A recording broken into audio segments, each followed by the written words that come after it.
Our next speaker will share how breaking down silos and working together with a customer-centric approach is a win for both customers and the company. She'll explore how to optimize the relationships between community management and customer marketing, create an integrated customer experience, and measure ROI successes at key points in the customer journey.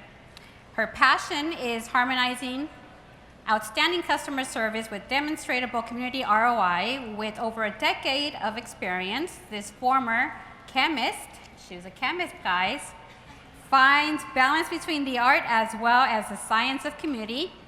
In 2017, she was the Manager of the Year nominee and appeared on CMX's Top Community Managers working in 2017.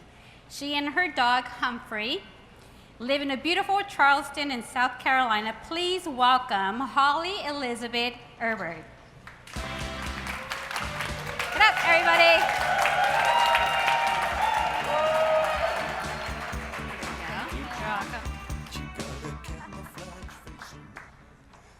Hey, y'all. I'm from South Carolina. I have to throw at least 4 y'alls in or they'll kick me out of the state.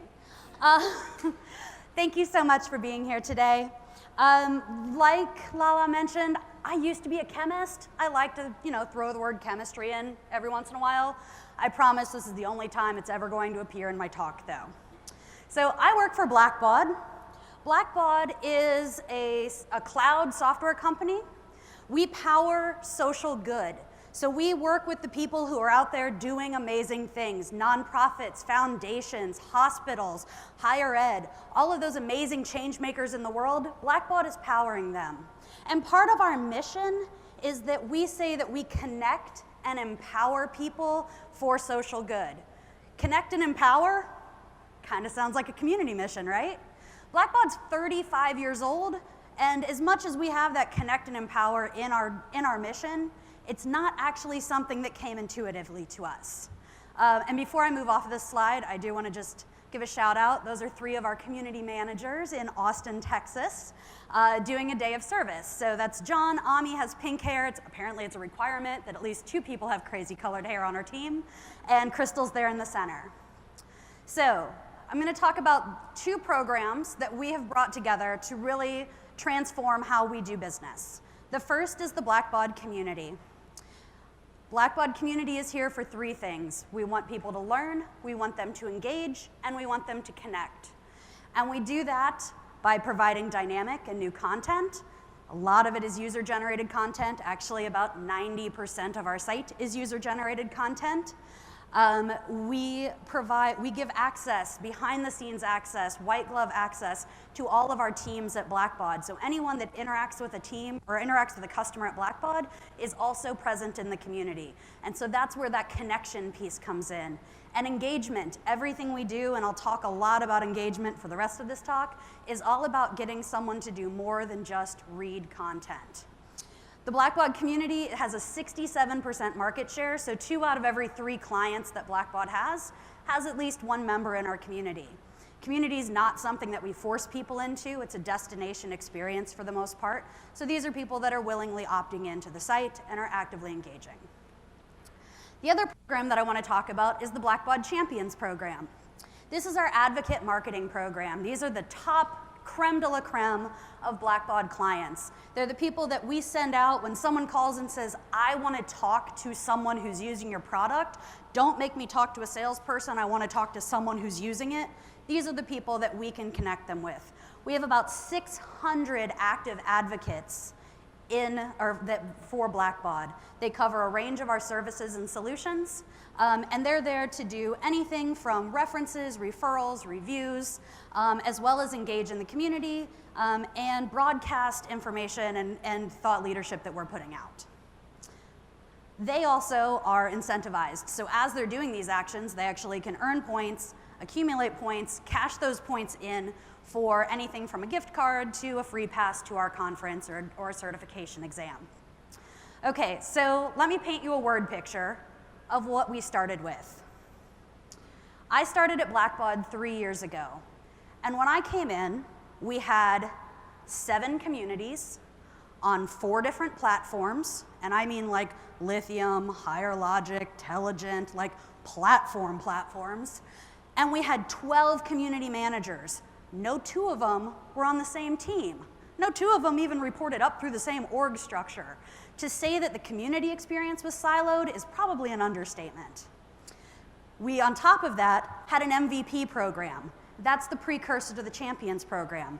And these guys, all they were doing was references. They were a list of 100 people that if someone called in, we could give a phone number out. That's not ideal. None of these people were talking, and we weren't able to do anything with them. And then, like in so many companies, we had a disruption. So 3 years ago, our CEO, Mike Giannone, stood up and he said in an all-hands meeting, he said, we are going to be a SaaS company. We are going to be a customer-centric company. And we all knew that that was coming, but to actually have it said out loud, people lost their minds. People don't like change. People kind of went crazy. We looked at this as an opportunity. We're going to be a SaaS company. That means that self-service has to be on point. They've got to be able to use Google to solve their problems. We're going to be a customer-centric community, or customer-centric company. That means that voice of the customer has now become the #1 priority for this company. Where does voice of the customer live? Customer marketing and community. And so over those 3 years, or the last 3 years, what we've done is we've worked to bring all of those siloed communities and all of those siloed MVP experiences together into one cohesive customer experience. And then we've taken that, and I'll talk about this later, and we've actually applied it to our business. So it's not just the 2 of us now working in a silo, it's us playing nicely with the entire company. But let's start with the partnership. When we think about our partnership and the relationship between a community and customer marketing, we think in terms of 3 triangles: up, in, out. Pretty simple. I'm going to walk you guys through them. The first one is all about community. We talk about leveling up. We know that our membership base is sitting on something called the engagement pyramid, and the bulk of that membership sits near the bottom. And our job as community managers is to help promote them up that engagement pyramid, so they're taking more actions and more meaningful actions. So I'll switch out that triangle and I'll show you our gamification strategy. Those are our gamification levels in our community. And we could just say that this is points-based. You're in 1,000 points, you promote from novice up to strategist, et cetera, but instead we've also intentionally promoted specific actions. Our site tracks over 200 actions that a customer takes. We have made 10 of them a priority. And we've chosen those 10 because we know that if a client takes these 10 actions, they're more likely to renew a contract with us, they're less likely to call customer support, and they're more likely to become an advocate for us. And so we prioritize and incentivize those 10 actions, and we move them up the pyramid. Now, the next triangle is funneling in. When you think about an advocacy program, you're really not interested in all 37,000 members that are in your community. You're looking for the creme de la creme. And so in this case, what we do, hold on. Let's try that again. Okay.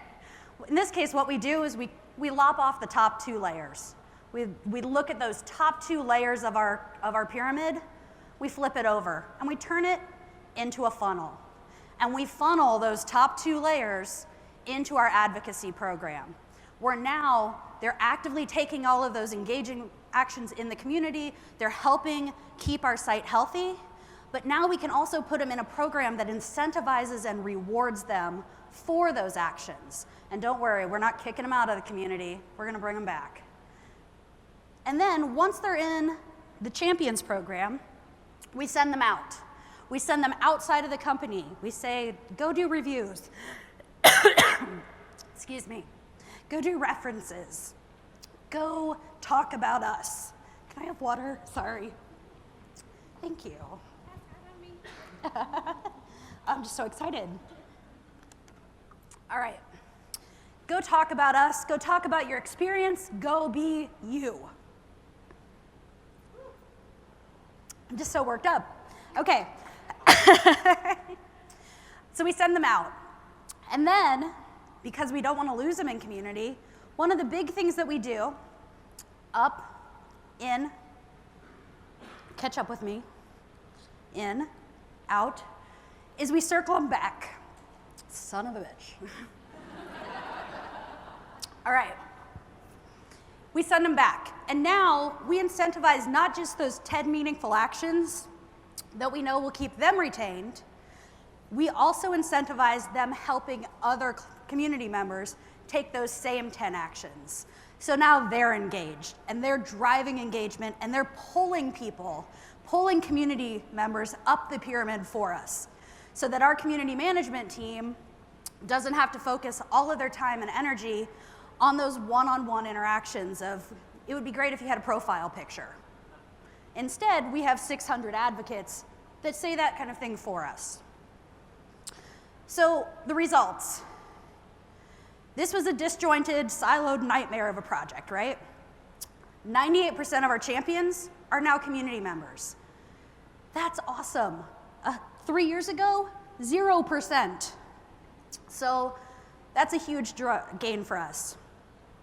18% of all of our engagement in the community is driven by champions. 600 champions, 37,000 community members, 18% is coming from that 600 people. And lastly, we are growing champions. Champions went from 100 people 3 years ago to about 400 people. Now we're at about 600. I lowballed that number at 25%, just so I wasn't making things up on you guys. But we're growing this advocacy program. And because we're looping them back and we're incentivizing more and more of those activities and more of those pulling people up the pyramid, we're creating a cycle that allows us to always have this self-sustaining group of advocates available for our brand. So this is great, right? But it's still pretty siloed because now, I mean, this could just be a marketing play, right? So let's apply it to an actual business opportunity. And so I'm gonna throw a quote up here as I paint another word picture for you guys and try not to, choke. You have to start with the customer experience, don't worry about the technology. Like I said, 3 years ago, we had 4 platforms for community, we had 12 managers, we had another group or another piece of technology running our VIP, our Champions program. The technology, frankly, was a mess. If we had said, time out, we gotta get our technology figured out first, and then we'll think about the customer, we'd still be figuring out the technology and we wouldn't be anywhere near a customer experience. So instead, we said, we're going to evolve the technology as we learn from our customers. Let's apply this to some business. So when our CEO 3 years ago said, we're gonna be a SaaS company, we're gonna be customer-centric, the scariest thing that he said is, we're gonna rebuild our flagship product. 60% of our customers are on this one solution, and that solution's been around for 30 plus years. We're gonna rebuild it. We're gonna turn it into a cloud solution. We are essentially creating a new flagship. And at the time, community was new on the scene. We had this new 3-triangle model going. We were all excited about it. We said, we could help. We could help you guys with this new flagship. And so we talked about what did a community need to look like to help launch a new flagship product. And this is way before it hits general availability, way before it hits limited availability, before we even got to early adopter programs. This was when we were just starting to preview tech to a handful of clients. We said, you know what? Let us start to intersect with the experience at the early adopter program. We can offer an exclusive space that'll be an intersectional customer experience, which means that they don't have to go out and find us somewhere else. It's going to be part of their everyday work. It can also be a destination, a unique place for them to come and find resources. We can provide them unlimited access to teams at Blackbaud. So instead of our product manager sending emails one-off to all of these people that are testing, we could put our product manager in the community and let him talk to them there.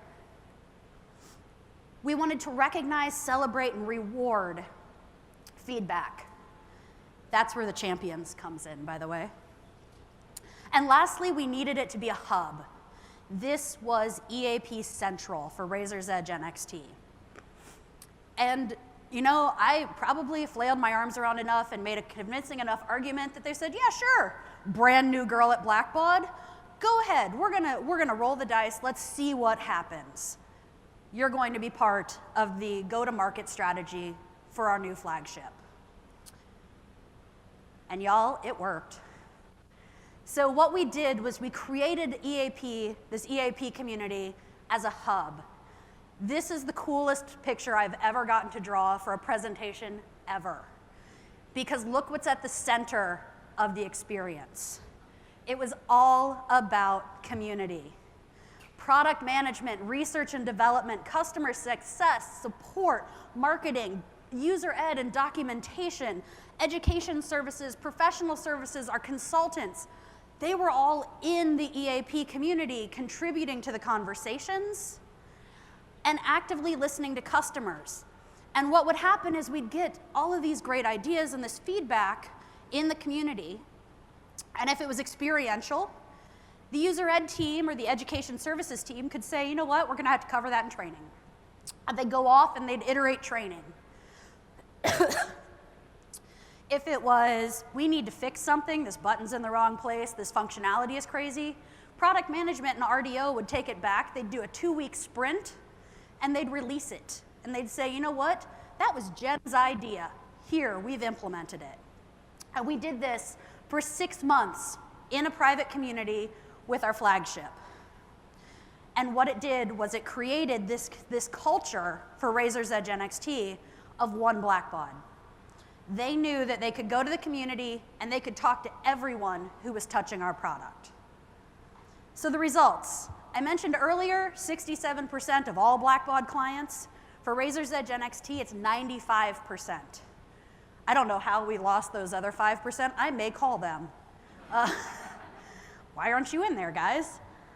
We have, because we're using that 3-triangle approach, all of those EAP or early adopter participants were also made into Blackbaud Champions. And so as we took that flagship product from early adopter to limited availability to general availability, we had already 50 or 60 people who were ready to act as references, who were ready to write reviews about our product, who were ready to support and talk to other people as they started down this pathway of Razor's Edge NXT. And then on here again, I kind of undersold this. We had a model for all future NXT EAPs. But in reality, I'm going to hop back, we had a model for community management. So today, if you look at how the Blackbaud community runs, we have 25 public communities. We have another 12 or 13 private EAP communities. Every one of them is structured around this hub. Every community you go into, you can see the product manager talking, you can see the developer talking. They're all in there interacting with our clients. And we just keep getting more transparent. You want to see product ideas? Any one of you could go out and see Razor's Edge NXT ideas. And not only can you see the ideas, but you can see which ones we've shipped, which ones we're working on, which ones we're like, nah, we're good. We don't need that one, thank you though. And which ones we're still considering. That's public information. Our roadmaps are public information. We share everything that we can possibly share because we are agile and we can sprint and we know that our community is going to keep churning out that great ideas and those great supports. So, what can you guys take away from this? I had to get one meme in here. The first version had about 40. Look at those disruptions as opportunities. When your company is changing, your org is changing, look at it and say, we could change too. We can help because we're the voice of the customer. Remember the 3 triangles. You move them up, you funnel them in, and you ship them out. But remember to also cycle them back so that they help pull more people up so you can funnel them in and ship them out. Always, always, always think about that customer experience first. The tech will catch up, I promise. Start with the customer and evolve your tech based on your customer. And finally, collaborate, collaborate, collaborate. That hub model has been an insanely successful model for us. Every customer-facing team at Blackbaud has dotted line accountabilities into the community. We have had so much success becoming more transparent, building trust, and really being able to release amazing functionality very quickly to our clients because community is talking to product management and RDO and success and all of these other teams. And that's it. Thank you so much.